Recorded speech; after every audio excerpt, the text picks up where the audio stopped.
I'm Mimi of MimiCuteLips.com. I'm a lifestyle blogger. Okay, nice to meet you. Nice to meet you. Well, The Intruder is, it's a thriller whereby this couple, played by Megan Good and myself, are trying to pursue the American dream. You know, we're trying to buy our first house and start our family as newlyweds, and that American dream turns into a nightmare. It really does. It turns into a nightmare. Dennis Quaid's character is Charlie Peck, and he's the owner of the house until we purchase it from him, and then he has a special connection that we're not quite aware of when we buy it, and throughout the course of the movie we learn more and more. Well, at least I did. And then Megan comes around later. Right. Real neat. Yeah, she comes around a little later, but when she gets it, she's in. You know, she's in. So yeah. Okay. No.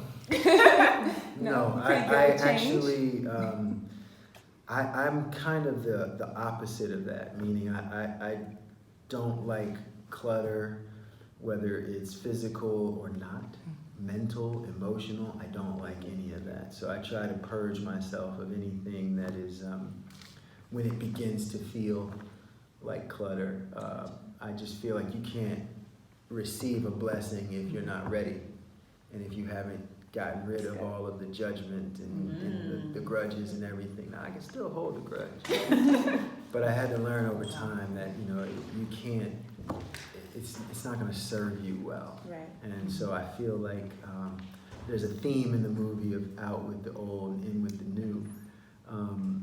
And while I don't necessarily adhere to that in my daily life in terms of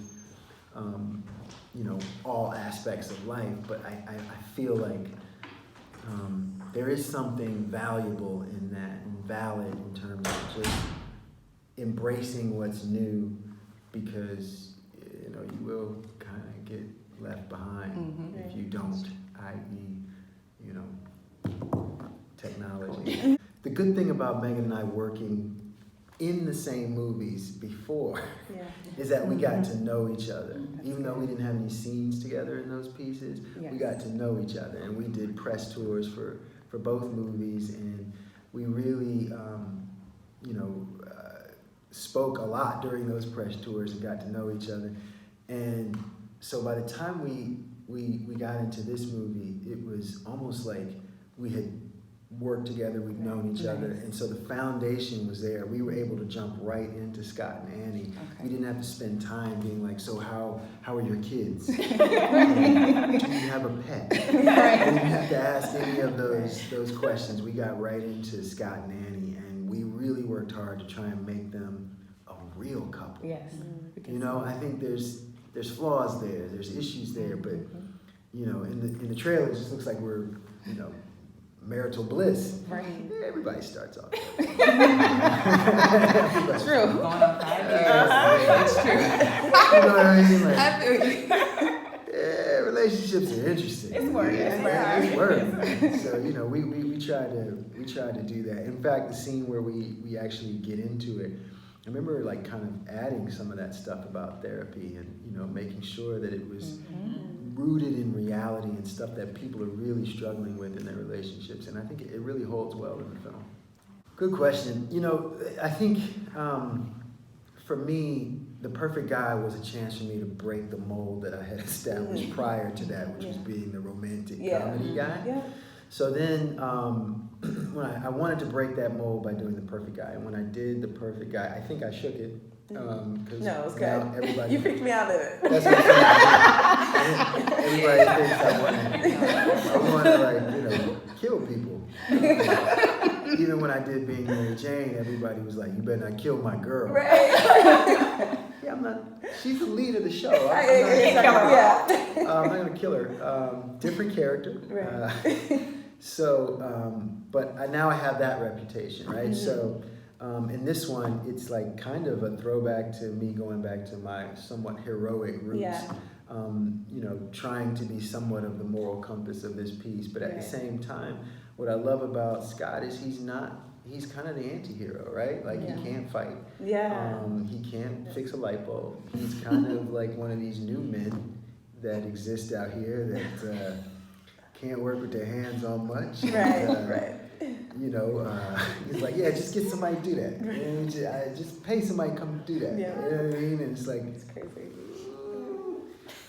so we're losing a lot of those men, and Right. you know, I think that's one of the things that Dion really wanted me to kind of embody was Right. not being Ealy in this movie, Yeah. not being heroic, kind of being a regular guy, and then seeing where we end up at the end. Right. And it was fun to kind of play that guy because he was a bit more snarky and a bit more. He's nothing like me, which was great. Yeah. Which was great, yeah. And the appeal of taking this character was that it put me on the opposite end of the spectrum this time. So instead of embracing, the sociopath, I'm fighting against the sociopath, Right. especially to protect my wife. And I think when you see the film, you realize if you don't want to protect Megan, Yeah. you have no heart. Yeah. She's about the sweetest thing you can Right. imagine. Right. So yeah, it was fun. It was a big appeal for me to kind of go to the opposite and to do it opposite Dennis Quaid, an iconic American actor who, I knew I could come in and learn something from. Right. That was all a big draw for me. You don't ever shake them all, in my opinion. I think you embrace them and they all become a part of you. But, it's easy to it's easier now with kids actually, to kind of just walk away from it.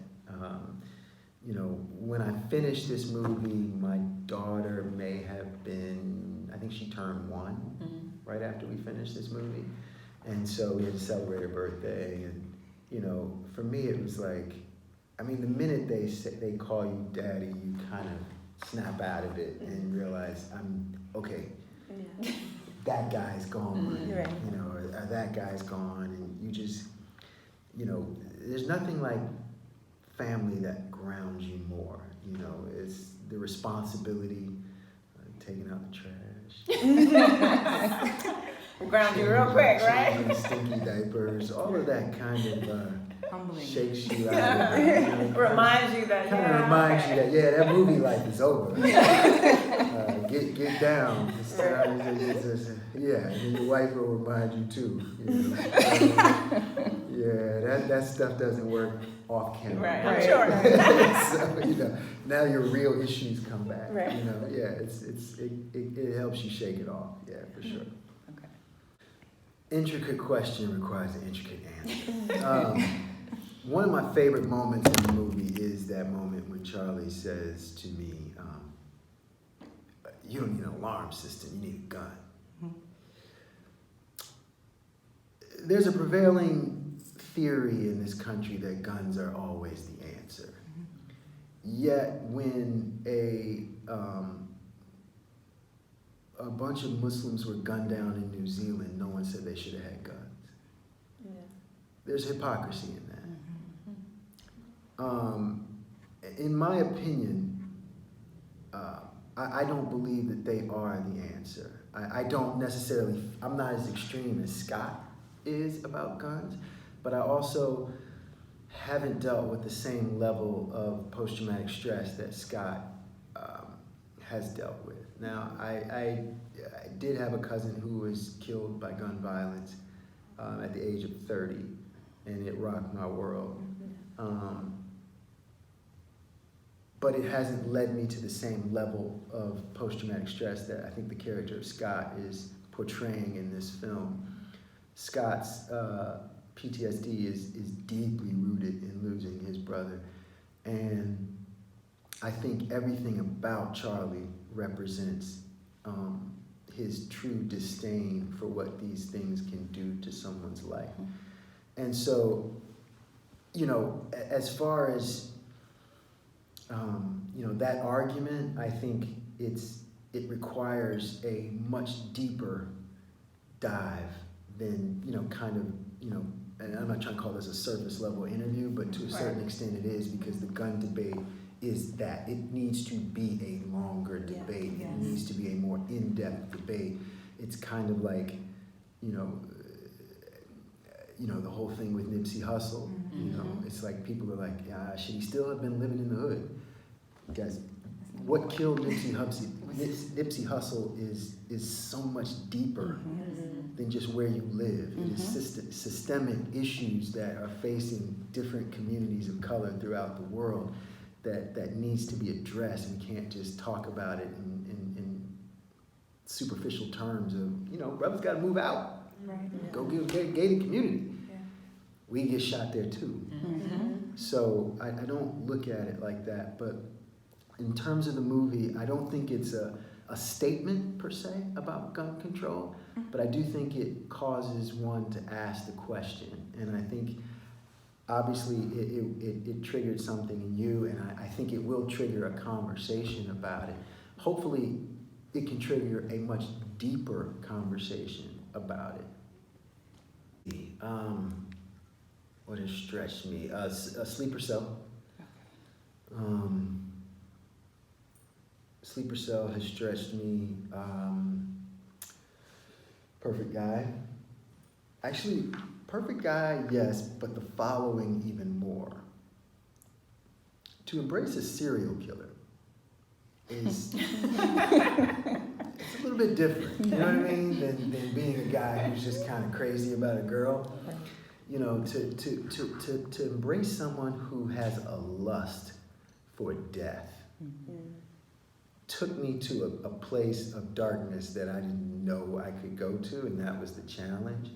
And man, was it fun. I don't know if that means, you know, I have some therapy to go to, but Maybe that was therapy. I don't have any desire to, you know, kill people at all. Right. I have a healthy concept of fear and don't want to do it. But it was nice to kind of live in his shoes and just the powerfulness. You know, there's a lot of power in being able to take someone's life without hesitation, because you can just, it's not normal, right? It's not how I grew up. It's not, you know, there's no compassion there, but to actually get off on it, like it's sexual to you, to actually take someone's life, man, that was a dark place, and apparently that worked. And I was shocked at how many people really liked that character, Theo. And that was, you know, it was fun and disturbing, but at the same time, you know, it also, I had conflicts with it because I didn't feel wonderful about putting that imagery out there. Right. And that's one of the hardest things about what I do is sometimes, like for colored girls, you know, that imagery is really bad. And so you have to ask yourself, at what cost are you doing this and why are you doing this? Right. And again, trying to show what war can do to a normal, healthy human being. Sometimes you gotta make that leap and just hope that people are intelligent and strong enough to kind of understand. This is, and I wish we could have shown who he was before, but it wasn't his play, right? It's a play about the women, and you know. So anyway, you have this character, and you know, the real good ones that stretch you will tend to compromise your integrity and tend to compromise your personal beliefs. And I definitely feel like I've gone there a couple of times, and I think those are pretty much the roles that I can think of offhand that have made me kind of go there. Yeah. I'm an advocate for therapy for everyone. So am I. So that's great. I don't care what anybody says. I go to therapy as a husband and father. I go to therapy as an actor. It's been one of the most helpful things that has helped me to cope with the ups and downs of not only the industry but life in general. I mean, there was a time, I remember I was doing Sleeper Cell second season, and I was feeling really heroic. And I'll never forget this story. I don't know if you've heard this before. I think I've said it once. I saw a girl get her purse taken outside a gym in Los Angeles, and the guys got in the car and drove off quick, and I chased them. Oh. Did I'm you not a catch cop. them? I'm not a cop. I just played an FBI agent on TV. Oh my goodness. I chased them for about 5 minutes before I realized, What am I What are you doing? doing? right, stop it. They are criminals. You are not a hero. Take your ass back in the gym and do not. What are you doing? Oh my gosh. So Did you at that least was get the plate first number? time, huh? Did you at least get the plate number? No, I was too busy driving, and it was just like, dude, this is not a scene. Right. What are you doing? And I laughed about it, but I also said, yeah, I think I gotta go get some help. Because clearly I went too far, and it could have cost me my life. Yeah. So, there's a way to get caught up in the characters, and also I think there's a time of detox. Therapy is good, but there's also a time of detox. And typically after movies or projects that take you there, like Was It the Following or even A Perfect Guy, I'll come off of that. Even when I did Jacob's Ladder, which hopefully will be out later this year. Movies like that, projects like that, where you go to a darker place, you tend to need to just go be by yourself for a while. Whether that's the desert, the beach, the woods, just go kind of tap out and not take that energy to your family, to your kids, and all of that, so that you can go back to being normal. So there's a way to transition back to reality. I never want an audience to take away anything other than what they get. Okay. I think it's hard to try and predict what an audience will take from the movie, because from what I've seen, we all take something different from every single project. If I was to say, what do you think of Mo Better Blues right now? You might have a different interpretation based on whatever it is that you've gone through and however it affected your life, right? So when someone asked me, after I saw a screening of The Intruder, they were like, is it good? I was like, I hope so. Because I can no longer tell what's good, because what makes money isn't always good. And sometimes what's good doesn't always make money. So it doesn't mean it wasn't good. It just means that for whatever reason, it didn't resonate with people to the point where they went and told their friends and saw it 3 times. So, for me, it's like, take what you want from this, but I will say that ultimately, the underlying theme is listen to your husband. I'm kidding. Once you see the movie, you get that joke. But I think, I will say this. At the time when I made this movie, my wife and I were renovating our house. And I remember being so grateful that we were renovating our house, because we knocked it down and built it up from scratch. And we just had there was nobody else, like it's ours. Like no one else lived there before, and there were ghosts in the house. And stuff. They're gone. They're gone. Even if they're hanging out, they're like, this is nice. I like the new digs. So, it's cool. And I remember dating this one girl who came to my house prior to renovating. And I remember her saying, you got ghosts in your house. I said, that's cool. Oh, wow. I was like, but, clearly you and I ain't gonna last. But, because if you see them, I don't know if this is gonna work. But I was like, as long as they stay where they're supposed to stay, I'm cool. You know what I mean? Just don't show yourself, and we'll be fine. You can stay here as long as you want. Just don't show yourself. That's all I ask.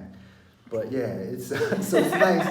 It's nice to do that, and at the same time, I remember us looking. Before we decided to renovate, we looked, and there was always something. I always took issue with taking somebody else's house, And when I did this movie, it all resonated. Now you know why. Yeah, man, I'm cool. Yeah, you do what you got to do, but sometimes older ain't better.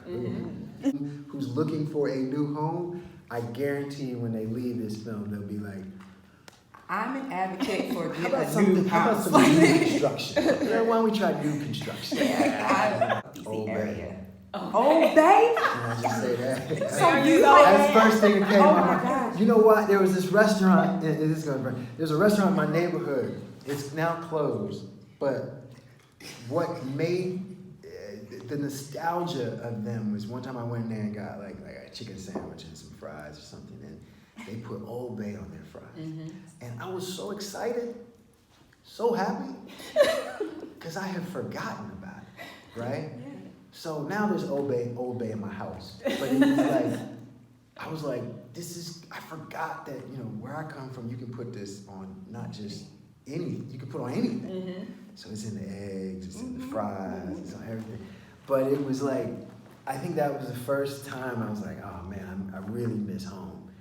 And, but to answer your question, what do I miss the most?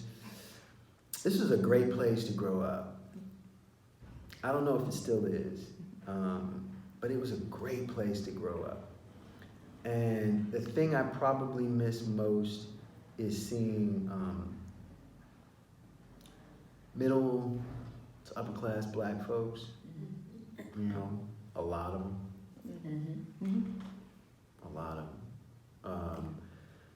It's kind of like Atlanta in that way, and there was an emphasis, one more thing, sorry, there was an emphasis on education here that doesn't, I don't know if it still exists, but when I was growing up, because there's a bunch of universities here, everybody was talking about their education, everybody cared about their education. Where I am now, there's not so much of an emphasis on the education unless you're trying to, slide them in. Right. By a way. Okay. Yeah, it's a shake right here. Yeah. So there's emphasis on getting your kids in school, but but the kids themselves, I don't know. Maybe it's this new generation. Maybe they don't care about school as much. But we grew up with a desire to be educated, and I miss that. Yeah. There's one more. I just did another movie with. So the director of Intruder is Dion Taylor. Okay. And I just did another movie with him in the fall called Fatale. And that's another thriller, actually. I'm doing a lot of this. You're getting good at this. But this is me and Hilary Swank Okay. and Mike Colter. Yeah, that'll punk. And this one is, it's beautiful.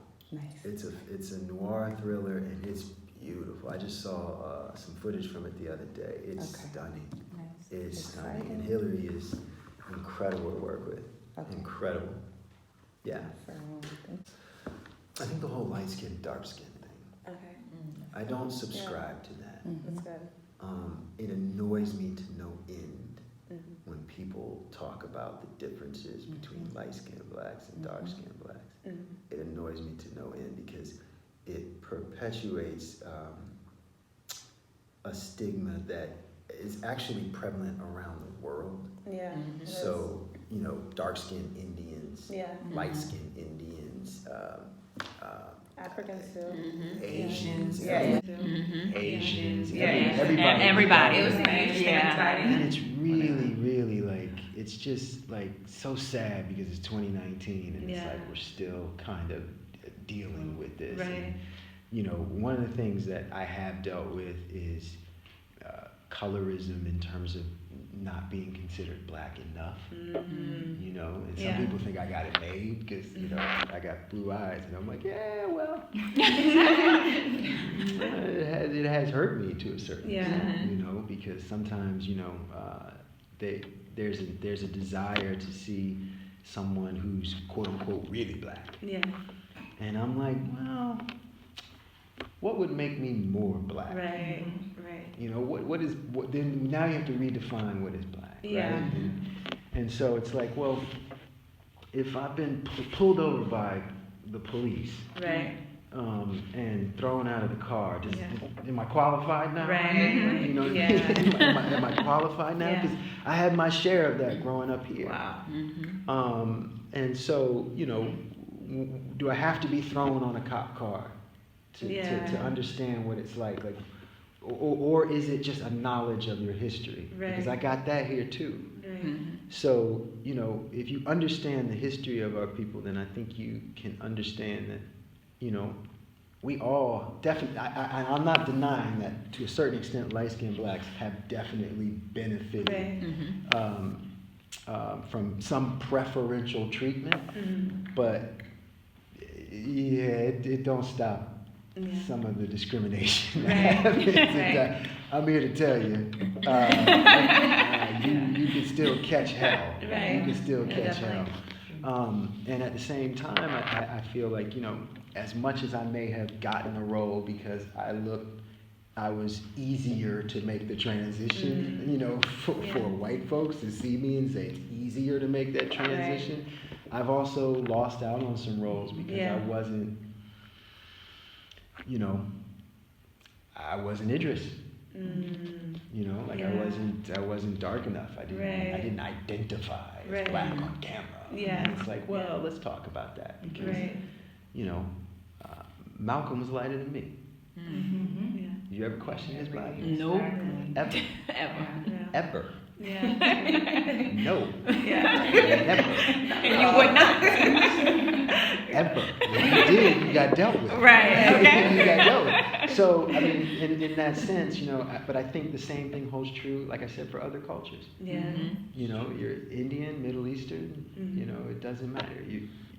The lighter, darker thing has been perpetuated by most, you know, white people. Yeah. And you have to say, look, we're done with this, because that's a way to divide and conquer. Right. We're done with this. Yeah.